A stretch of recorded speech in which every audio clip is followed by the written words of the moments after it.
Recorded Books and RB Digital present Barbary Station by R.E. Stearns. Narrated by Mia Barron.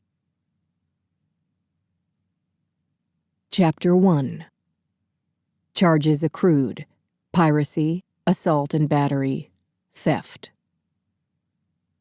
Despite the darkness, the pressure on every centimeter of skin, and the smooth, flat plastic in front of her nose, Ada Karp was not locked in a coffin in deep space.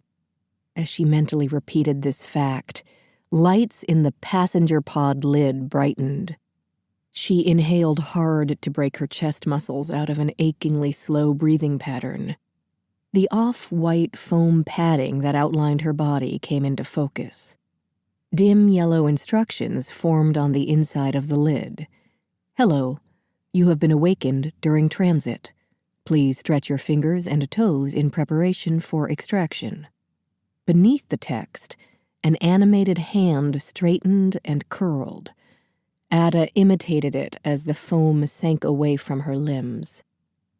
The pod's seal parted with a rubbery sucking sound, and she yelped as two intimate catheters withdrew.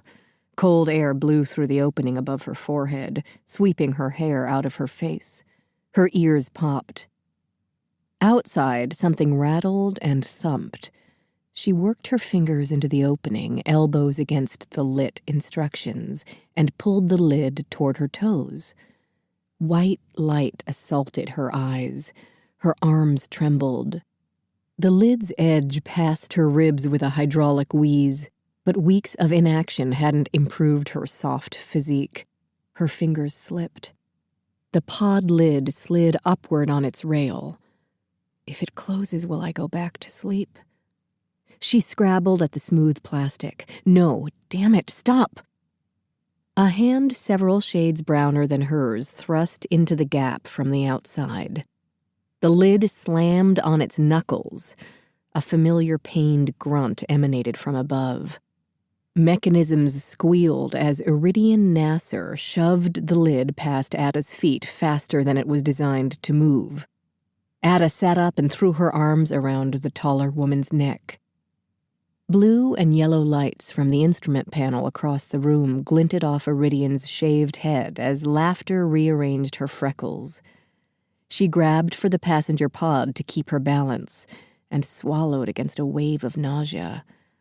Gravity should be low and falling. Her other arm settled around Ada's shoulders. Ada brushed her lips over red droplets rising on Iridian's knuckles where the pod lid had abraded the skin. Smiling in a way she reserved just for Ada, Iridian murmured, "Hey you, we're right on schedule." Ada's head still spun. According to the colonist literature, that was typical for Earth natives. She ruined Iridian's balance by pulling her down for a kiss. Iridian's black eyebrows arched as she steadied herself and Ada in the low gravity. "How do you feel?" The rest of Ada's plan congealed in her waking brain, and it didn't include time for reorientation. Like hijacking a colony ship? Thank fuck. The man who'd spoken clomped out from behind another pod, eyes open, since he'd had hours to adapt to the onslaught of light. Magnetic boots over the one-piece hibernation suit gave him a difficult, hitching gait.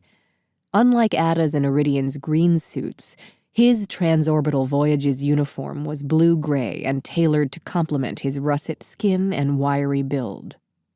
Hoban was printed over the breast below the company logo. His real name was Race, and this meeting marked the second time Ada had met him in person. He tossed a cloth bag to Iridian, who caught it one-handed. "Get a move on. The day watch is going to ask me about the pod status if we don't reset them quick." The 4 or 5 colony ship crew members out of hibernation were now waiting for Race's report after he... To keep listening to this audiobook, I've left you a link in the description so you can do it, at no cost thanks to Audible's 30-day free trial.